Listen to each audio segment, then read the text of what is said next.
Locke, thank you so much for being here today.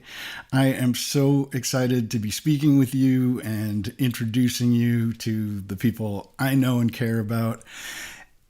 Your effortless mindfulness and specifically your shift into freedom book were so transformational for me on my journey to understanding who I really am. And I found that effortless mindfulness, and specifically the glimpses that you offer through the effortless mindfulness and through the shift into freedom book, gave me an experience of what you call awareness that I had never consciously noticed before. Right. And I think maybe when I was young, it reminded me of kind of being a child. And I think there may have been times in my life, I live in the woods now because I loved to go out in the woods when I was a kid. And I would get some of that experience there of experiencing myself without my thoughts. And I was wondering, I want to hear your story of how you came to this and maybe a little bit about what the special sauce is of this. Yes. And why it works so well. Beautiful. Well, thank you so much for that heartfelt, sharing and introduction. And, that's what makes me want to share it is seeing people get it and change their life. And because that's what happened for me. And, though I'll share a little about my story, I'm more interested in sharing the secret sauce with everyone. And in fact, I'll start off before I share a story to say, you don't have to do what I did. I already did it. And that's what this kind of books and these glimpses and this mindfulness app is about, is translating the translations of the translations into very experiential ways, and then working with students trying to find different doorways, because not everyone can access it in the same ways. People have different learning styles, and they also have different obstacles or obscurations that, their friend, it works, by doing this glimpse, which takes you within your heart, and another person starts going in and they hit, some emotional block or something, so they go out. Whereas the other person opens to the awareness outside and they get a little scared that like, oh, I'm too spaced out. So okay, so you go in and they'll let your friend go out, but we're both including in and out. Yeah. And so that, great good fortune that I had early on to do mindfulness in Sri Lanka. I'd started actually with Zen with teacher Philip Kapleau, and I had started even earlier at 16 with TM. But I had, like you, I think, and it's one of the first things I ask people who are in live courses is, let me describe this for you. And now, have you had this experience before, not during meditation, but as a child or in some other form, usually kind of a flow consciousness in nature, or doing a sport, playing music, listening to music, some way that these markers of dropping out of the current constellation of consciousness, this kind of self-referential, worried, neurotic sense of self, and yet going into no self, but then immediately coming into an embodied, interconnected, new sense of being.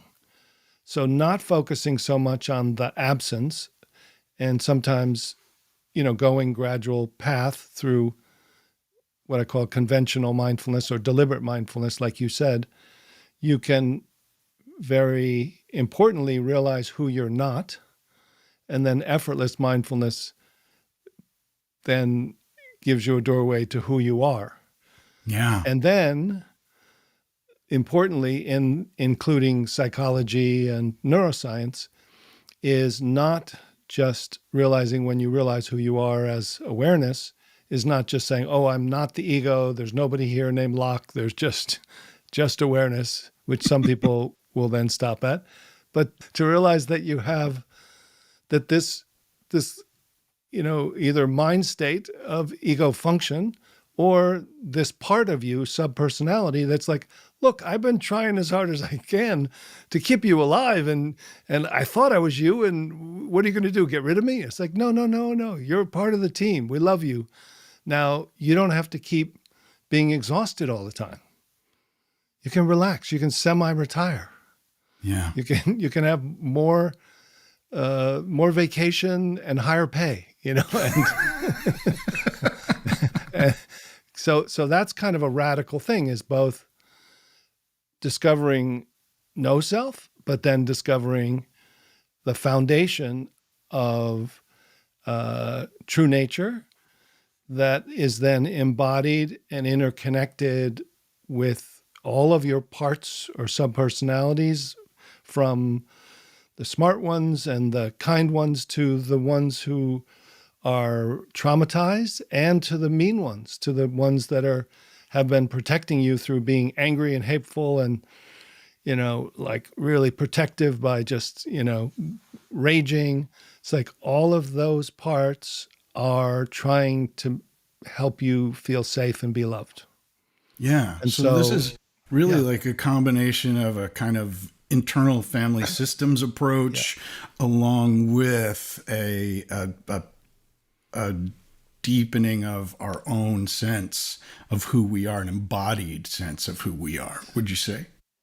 Yes. I mean, I studied other parts-based psychologies. There are many, from Gestalt and psychosynthesis and Carl Jung and many others, and then met Dick Schwartz and found his language to be simple and kind of catching on nicely. And the two of us taught together for a while. So it's IFS style, though I bring in other types of psychology. But I found it's kind of the missing piece for those who have gone just into consciousness and mindfulness and don't quite know how to come back and live it. So they can do it on the cushion, or they can do it in a long retreat, or they can do it in a cave, or they can join a monastery.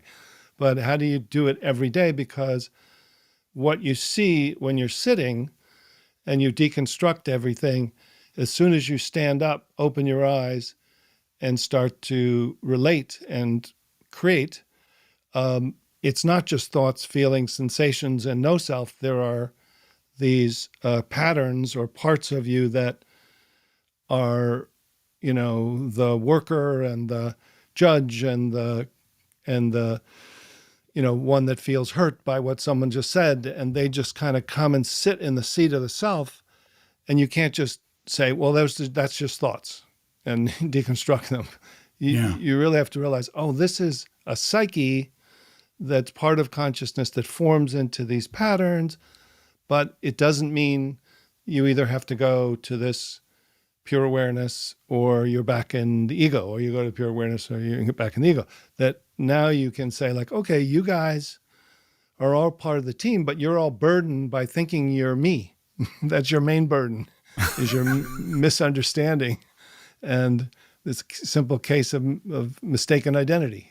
Yeah. So you're part of me, but you're not the driver of the vehicle, and you don't have to be. You can be part of a team. So this combination of, contemporary psychology with what I haven't talked about in detail, which is the harder part, is this unique kind of consciousness that is a type of awareness, but it's not attention and it's not mindful awareness. Right. It's a kind of pure awareness, but then it also has at least two more stages, which is that once you realize there's pure awareness, you realize that what is moving in this aliveness or isn't just moving through the sky of awareness, that it's more like an ocean, so that a thought or a feeling is made of awareness and interconnected as your body, and then interconnected with everybody. So Thich Nhat Hanh has a word called interbeing, which I think is the feeling of interconnectedness, but being that's not a mental manager, but is unique and connected. So it's this new nondual paradox of both and, that allows you to feel safe and realize that you can respond from here without being reactive or creating a mental separate self.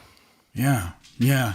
I find my own experience of it that I frequently describe it as an intuitive operating system. There's a sense of connecting to what feels like a deep river of compassion.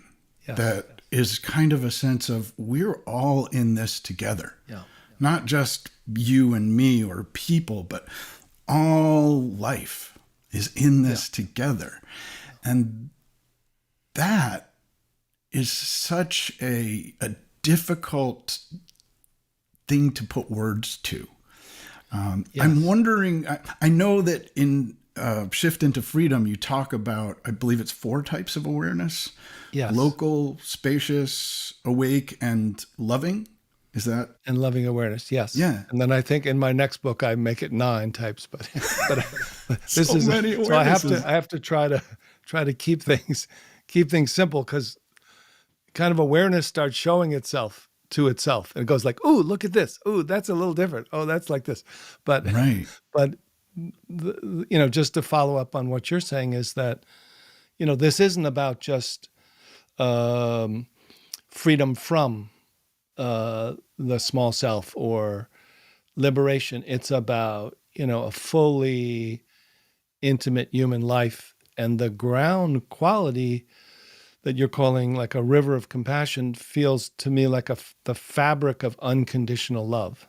Yeah. And the radical thing is, but what helps it actually stabilize is realizing, oh, it's not other. I'm the river of love appearing as a unique wave, but I'm not a unique wave that's connected to the river. I'm the river of love, and I'm a unique wave, but mainly like 51%, I'm the whole thing. And that little shift of what's called recognition to realization.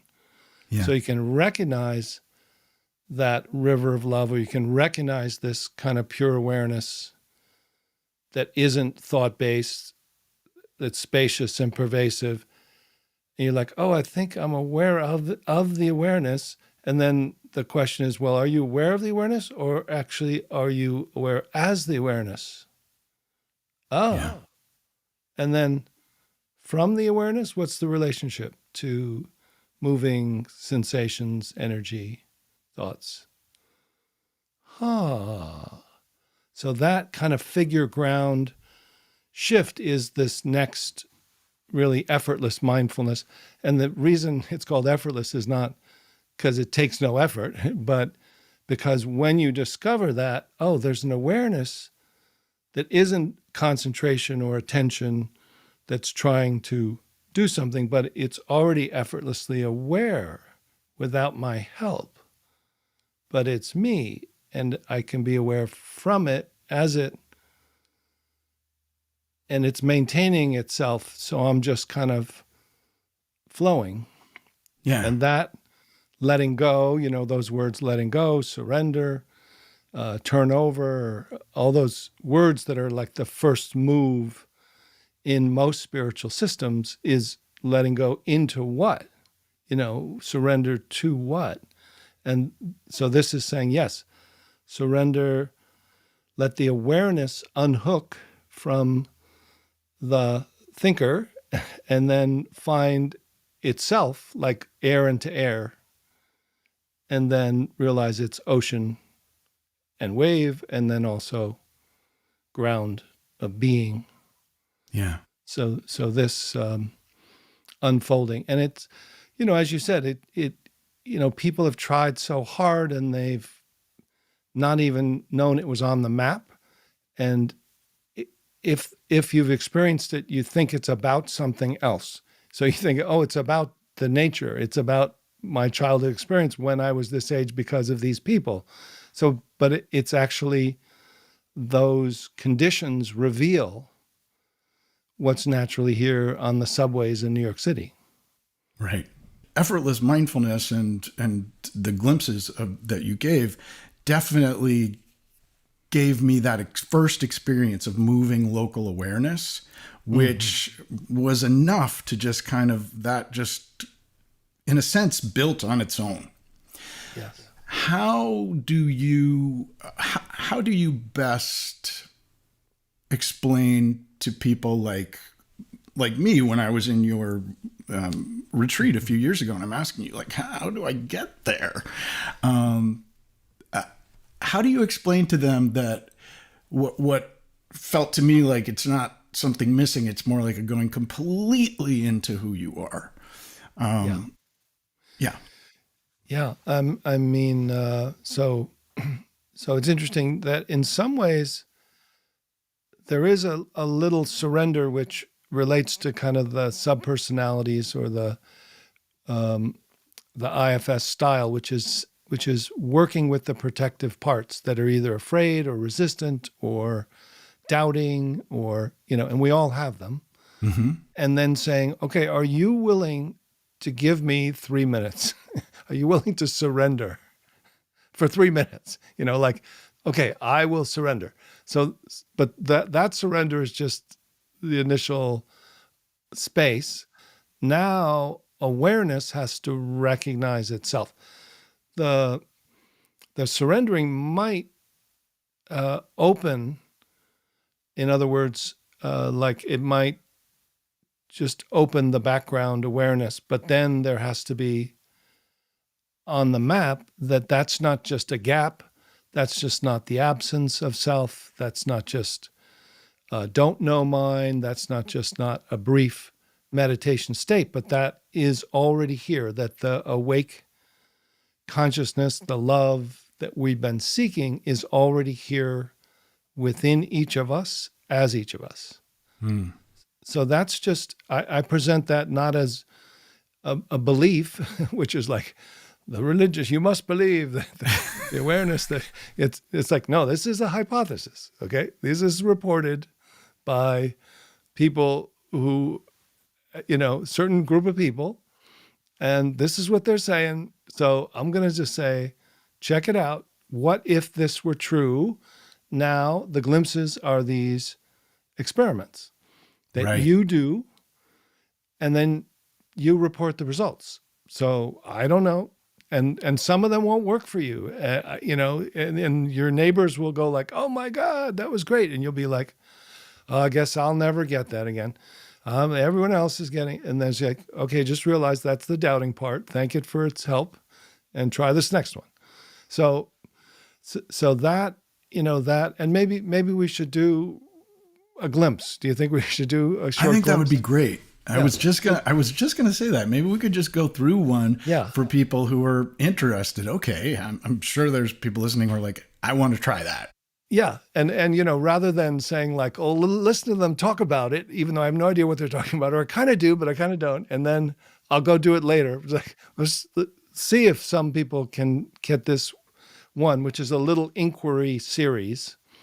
It tends to be one that's a little more of an outer door, but it does come back to the embodied nature if you follow the series. So sure, sounds great. So I'll just give the premise again, which is kind of why I thought of this one, because you said, so what if the awake consciousness, the freedom, the love, the interconnectedness, the being, the sense of stillness and peace and creativity is already here within us and is already installed. And all that's covering it is just another operating system that we just have this habit of going to all the time. And that's an innocent reason. It's not bad. It's not, bad ego, or something. But it's just mainly body-based and emotional-based survival program that's trying to make sure we're safe by scanning for danger outside or inside and not missing something that, we could get hurt. So it's so involved, and then it keeps using that system for relationships and for search for meaning and for finding awakeness. It keeps looking, what's the problem? What's the solution? It goes to thought. It goes to memory. It projects into the future. So it's a little problem solver, we'll call it. And it's trying to just say, okay, what's the problem? What's the problem? Is there any problem here? There's pain in the knee. Okay, was that a problem? Do I need to move my knee? Is there a knife there? Okay, no. Okay, what is he saying? Do I understand? Oh, I think I read a book. No, that's not it. Okay. So it just keeps running this program. What if that problem solver could relax? Yeah. Just for a few moments. And what if the awareness, the awake consciousness, which is intelligent but non-thought based alertness that is available to you in a flow when you're at your active, open-eyed best, is already here. And then we point to it so that you can feel it, even though it's invisible, and just see if that is the premise. So that's describing the process of this series of inquiries, and then we'll just see for yourself. So when I ask the question, you can understand it with your mind, what's here now when there's no problem to solve, but then look with awareness. Let the awareness feel what's here rather than it being a question for your mind to think about. Yeah? Yeah. So the simple inquiry, and you don't have to make a big preparation. You can eyes open or closed. Just simply consider this inquiry and then look for yourself with awareness. So what's here now, just now, when there's no problem to solve?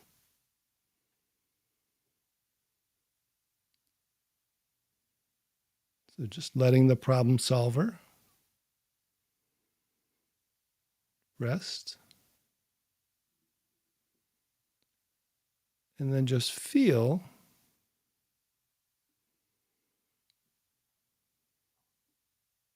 what's alert, what's aware.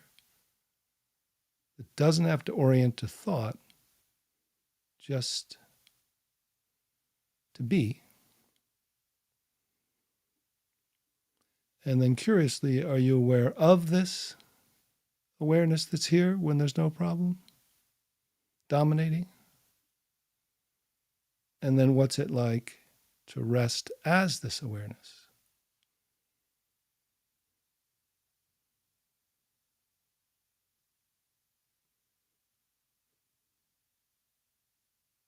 And then resting as this awareness, just welcoming anything that arises.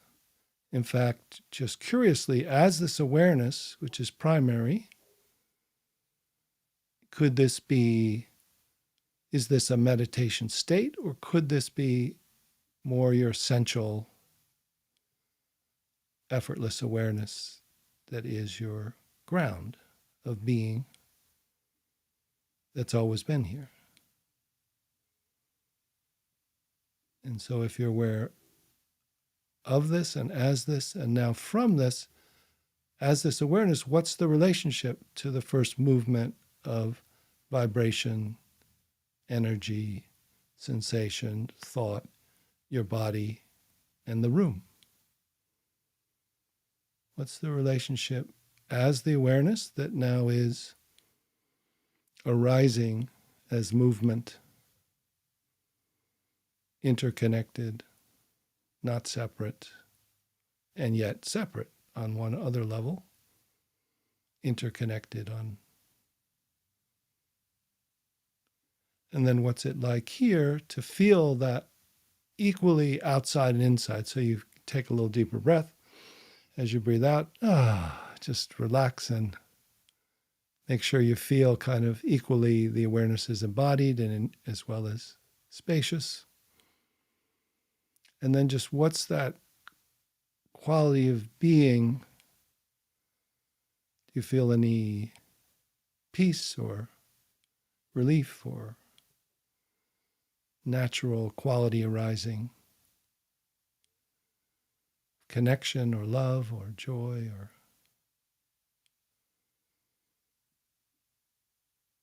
and just familiarize yourself with this not as a meditation state, but possibly as the ground or the identity to which other states and subpersonalities can now be welcomed. So if some thought or comes up, instead of getting on the train of thought, you can just let it be part of the movement of the ocean. And you don't even have to particularize it. You can just feel it. Oh, I wonder if I'll be able to do this tomorrow by myself. And just like, okay, that's just interesting. Yeah, okay. Yeah. So, yeah, that's a wonderful glimpse into awareness. I think for me, the biggest hindrance to that experience prior to actually having it was my own doubt. And I doubted for the longest time that I was doing it right. I'm like, this is it? Right. This is it? And that was what would keep knocking me back. Oh, this is a problem, And right. now I see that there are still problems, but there's, the mind is great at solving problems, and the ones that it's not good at solving, computers are really good at solving. And so I don't have to worry so much about what the problems are. That's right. I'm always curious about ways to share this with folks. And I know this is what you do for a living too, that it is this sense of doubt as being natural and fine, yet also not meaningful. Yeah. We tend to give it so much meaning. Yes. Yeah. So in some ways it's kind of just allowing the type of experience or dimension of learning or the sense door, like the eyes can see, but they can't hear. In Buddhism, thinking is considered the sixth sense. Mm-hmm. So it's one of the senses. So thinking can help with, as you say, some very important ways of knowing. But if you realize that the thinking mind and the doubting mind and, what's called metacognition and is not able to know awareness or being. Mm-hmm.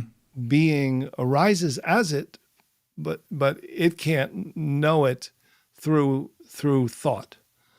So thought is just innocently saying, well, don't you want to check to see if I get it? And the key is it can't get it. And so the little rule is you can't go back to your mind for a second opinion about whether you're getting it. Right. So this leads us to what you were talking about, which is kind of this continuous intuition or this not knowing that knows, sometimes I call it, or this non-conceptual knowing is what they call it in Tibetan Buddhism, that is prior to thought. It's what thought is made of, and it's wisdom beyond thought. And the key is it's not dumbing down, and it's not, checking out of your intellect. It's just saying, okay, intellect, you do this. In other words, I'll give you one little soundbite is what we're doing here is what AI can't do. Yes. Yes. So AI can't do awareness of awareness, and it can't do being. Yeah. It can do so much of what we consider knowing and intelligence and functionality, all, but what we're doing is the essential quality of what all cultures and meditation systems, spiritualities, religions have considered the greatest jewel, is knowing who you are, which isn't an intellectual process. So that's the new thing, that there's an awareness that's non-conceptual, that's aware of thought, that could use thought, but it checks with itself more like touch, or like if you're touching something and you say, well, am I touching it? You can kind of check and say, yes, I'm touching it. But then can you feel that you're knowing you're touching without asking your mind? Oh, yeah. Okay, is that bad? Am I kidding myself because I'm not checking with my mind that I'm touching the table? No, that's just another way of knowing. Okay, so it's like that. Okay. Yeah. So that's important. That's the important thing that most philosophies, because philosophers and even translators are so mental and they're so good at that they forget that they don't get that part, because it requires direct experience, and then the direct experience has to validate itself. Yeah. So that's the big move. Yeah. There's, it's interesting to think about the mind as a sixth sense, because there's no way we would ever go, oh, I am everything I hear, or I am everything I taste. I am that awful taste. And we would never feel bad about ourselves for tasting something that was not good. But we have thoughts and we go, oh, that's my thought. I'm that. And in a way that we never do with our other senses. That's right. And when you put it in that context, it's very easy then to see, oh, what if I treated this like what I smell and what I hear and what I see? Well, there's just always thoughts there, the way there's always sound somewhere around me. Yes, but the key is that, and that's some of what is wonderfully done in conventional mindfulness. The key is, well, okay, if I'm not my thoughts and I'm not the thinker, and I think therefore I am is not correct, then who am I? So then you can't just keep realizing, even from a mindful witness, which is another type of awareness, which isn't attention from the mind that is able to, like a flashlight, watch your breath, which is kind of the first practice of developing a certain kind of awareness called attention. Mm-hmm. And then the second move is to kind of step up to the top of the cloud of sensations and thoughts and observe thoughts, feelings, and sensations as coming and going. But even that isn't, then we have to kind of look through that, who's behind the camera, to take that half step back, or turn awareness around, or open up back into that. And as soon as you open up into the boundlessness, it's also equally inherent within the cloud of sensation. So you're not just going to the infinite, you're going to the intimate. And then that ground of awareness, which can you know from here in a way that you trust, like you do when you do something you do well. So if you do something in flow consciousness, whether it's a sport or you play music or something, you've learned how to do it. And the thing is, we've done 10,000 hours of talking, walking, speaking. So if we trust that and then open to this awareness and then just start to, get the body mind online with the new operating system, that's the training of awakening in the world. And then you see the different parts come up, or the thinker try to take over and just say, well, I don't need your help right now. I'm walking. Yeah. I know how to walk. Let me walk here. Yeah, but don't you have to think about what you're going to do later on? It's like, no, I've got a phone that I put in like a calendar. There's a calendar there, so I'll pick that up. That's gonna take care of that for me. Yeah. Yeah. No, it's true. And then that training of being with that awareness becomes like that, like being a master piano player or any other skill, where then all of a sudden you can do it without having to think about it or remind yourself, or it's just the way it is. Yes. And that's a really good analogy. Yes. Yeah. So that really helps people to say, well, if it's so natural, why haven't I recognized it? You keep saying, everyone's saying like, it's already here, it's within us, but we've missed it. And you're saying like, oh, it's because this other system is so strong. Okay, but I still don't get it. I'm still not seeing it. So it's because you can't know it with your mind, and it needs this new kind of knowing, but you've already done it. You've already dropped out of your ego in the thing you love to do in your free time. And not only that, it's not while you're sitting, it's while you're actually most active. And even in sports that are extreme sports, people, are out of their ego. They're doing things faster than they can think. Yeah. Yeah. So this is an optimally functioning forward. So the flow consciousness, I feel, is like forward-facing version, but most people don't know who's doing it. They don't know the awareness that's doing it. And then the meditators are doing the inward finding of the pure awareness, but then they don't know how to get up off the cushion and go walk. Mm-hmm. So we're trying to put the two together here. Well, in my own life, my spiritual journey started at 19 with a trip to Rajneeshpuram in Oregon, and doing dynamic meditation in a huge group, which as a 19-year-old, it was like a lot of jumping around and dancing and screaming and hoo-hooing and kundalini stuff. And then you just kind of collapsed at the end. And I was like, I had these very intense, ecstatic states that were more like it was just a blissful state. And I chased that for a long time, thinking that was it. Then in my late 20s, I found rock climbing, which gave me a sense of mindfulness that I had never had before, where I focused your mind cannot think of anything else when your entire body is hanging off of a cliff by your fingertips and your toes. And so I got a sense of it there. And then I couldn't rock climb anymore as I got older.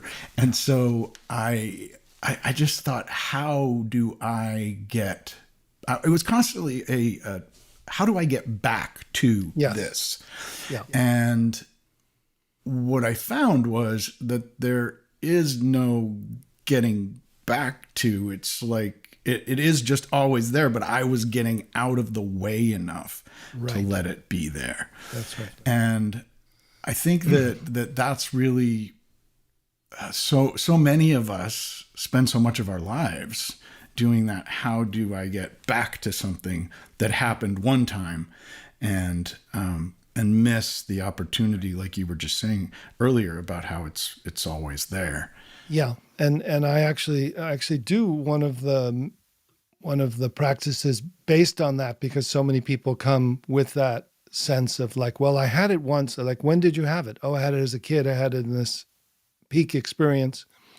And so I have a glimpse called the memory door, where I ask people, okay, we're trying to get what this feels like. So if you know what it feels like, good. Let's start there. Now, close your eyes, and I want you to fully go back there and use your mind, visualize, smell the smells, hear the sounds, go right back there, see all the people, the situations, really let yourself feel that. Now, feel who's feeling it. Feel the being you are. Okay, now start letting go of the visual, letting go of the sights and sounds, letting go even of the ecstasy and the emotional qualities, and stay with the being that was experiencing that then, and open your eyes. And is that being that found that peak experience as a doorway here now? And people will just start crying, and they'll be like, oh my God, what have I been doing? I've been trying to recreate that. It's already here, and they literally will drop into their hearts and just go sob or feel like, oh. So that's another kind of, again, it's all designing these kind of contemporary glimpses that build on what are the obstacles or what are the desires, and finding a way to show people experientially that you're already here, but you can't know that. I can't say that. Nobody can say that or read that.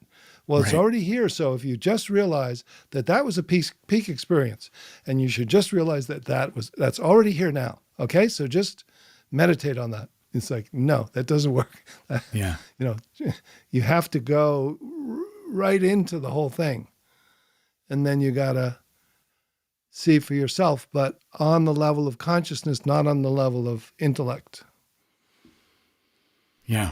Yeah. And that is what you do so well. And these glimpses that work like you were saying earlier, like experiments where there's nothing you need to believe. You could come to this with any belief system, any religion, any way of looking at the world, and try these. And if you try enough of them, you will find one that gives you the experience.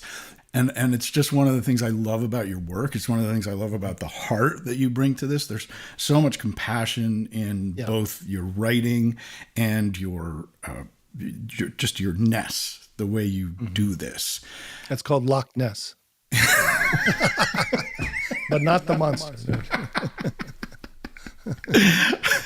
I love it. It's Loch Ness.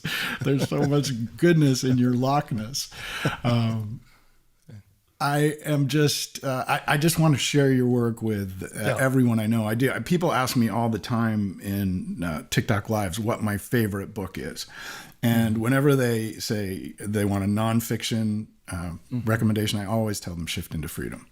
It's just I think it's one of the most important manuals for finding out who we are as people. It's just like like you're fixing your car. You can open it up and just go through it, and it's simple, it's easy to read, it's heartfelt, it requires no belief, simply the willingness to try.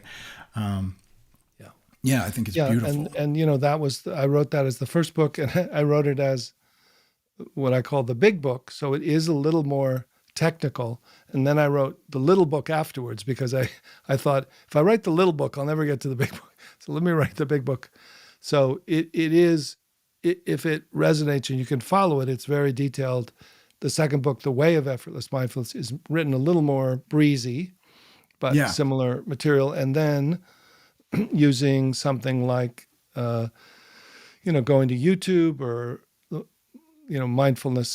Mindful Glimpses app that I have, will give you, just the experiences that you can go through and kind of take you through without even a lot of written or need for understanding, because I give the introduction, then a glimpse, and then I give kind of a postscript afterwards, an outro, where I'll explain, and here's what you may have just gone through, but I don't tell you ahead of time what to go through.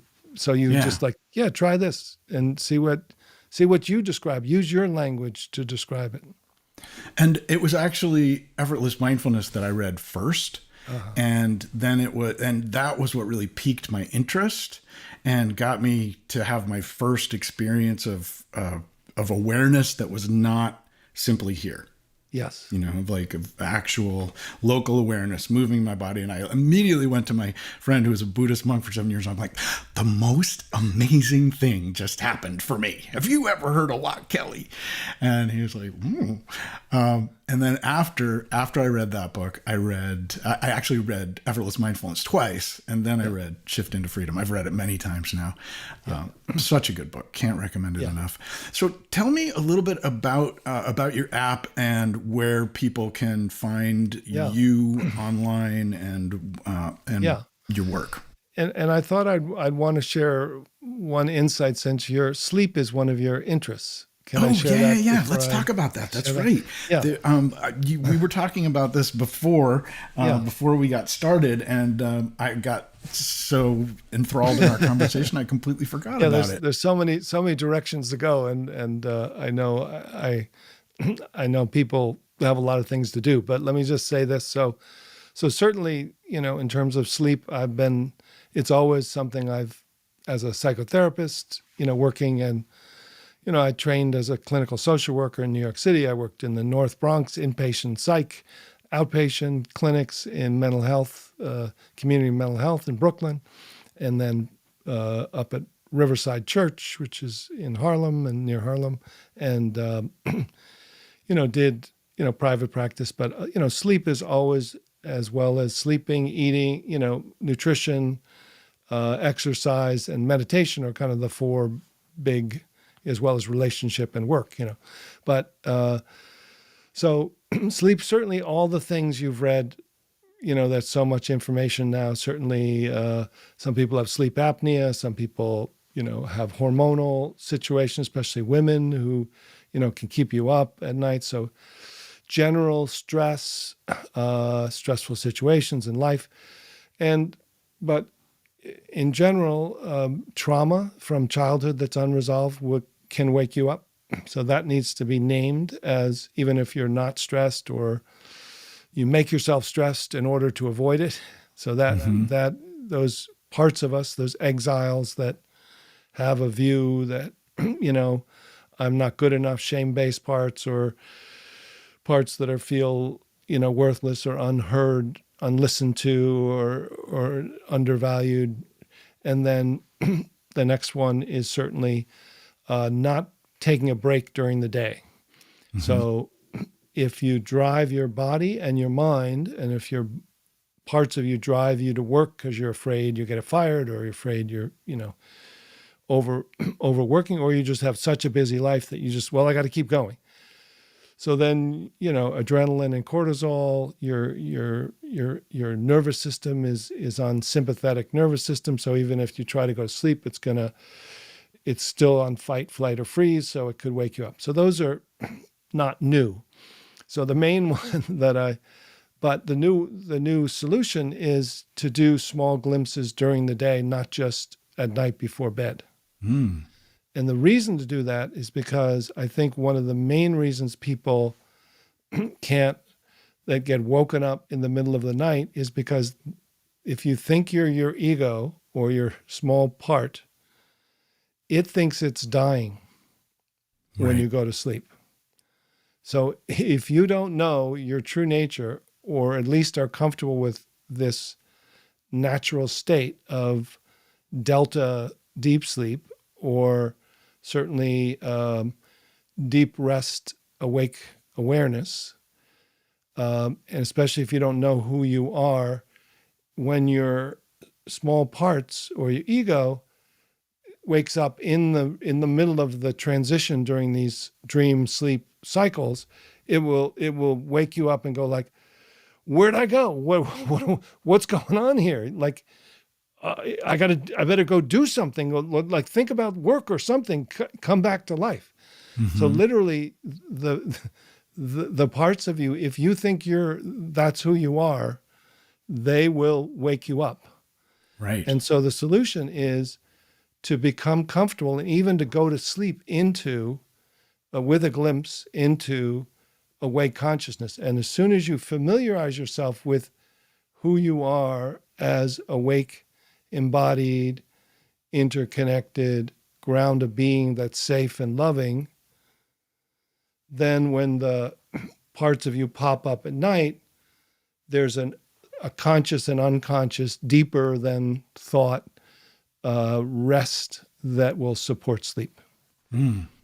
That's so great. Do you do you have glimpses that you recommend specifically that like to do before bed, or do you find that just anyone that works for someone will work for them throughout the day and before bed? Yeah, there are some that are better. What I call I can just name them, but I'll record one for you at some point. So what I call the embodiment scan, which is basically, most people do body scans from their mind. Can you visualize your foot? Can you bring your attention to your knee? So you're doing it from here. The Right. embodiment scan is you unhook local awareness and you become aware of your face from your face. You become aware of your throat from your throat. You become aware of your arms and your body from within. And you go all the way down. So your awake consciousness is now decentered, but embodied. Oh yeah, So this is my favorite you, one, Loch. This is the one that really that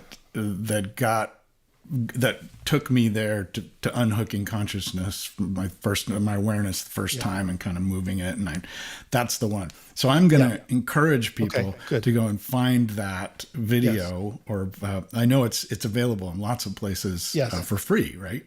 Yes. Usually YouTube. Yeah.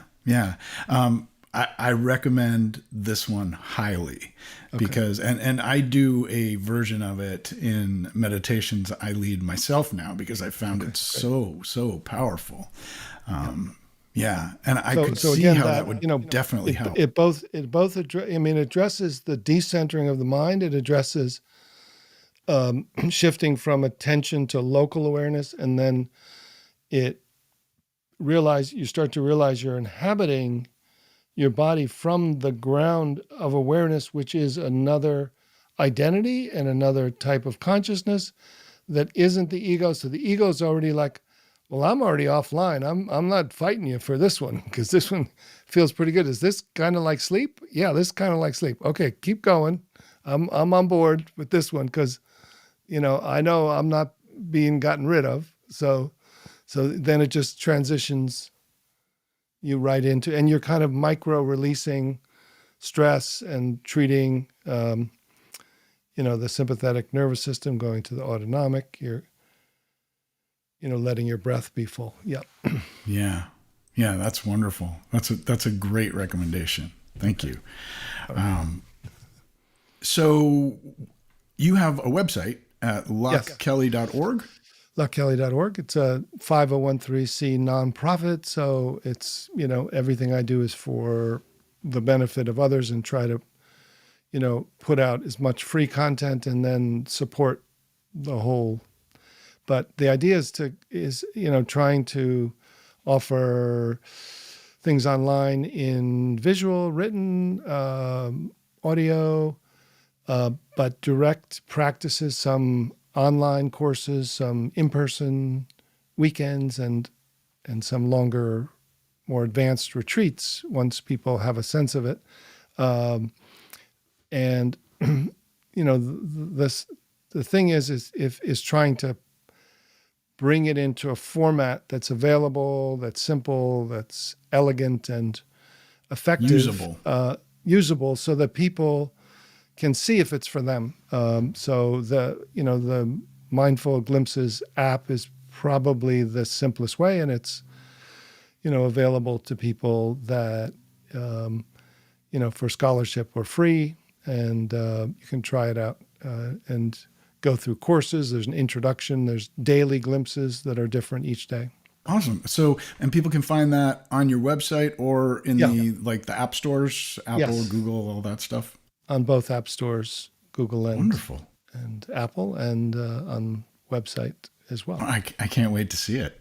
That's so great. That's so great.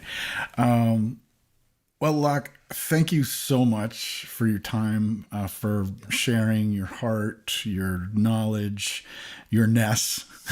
Your Loch Ness. It's been an absolute pleasure chatting with you, and I hope to do it again sometime. Great. Yes, thank you, Erik. Really wonderful to be with you and see your shining radiance from within. Thank you. Thank you so much.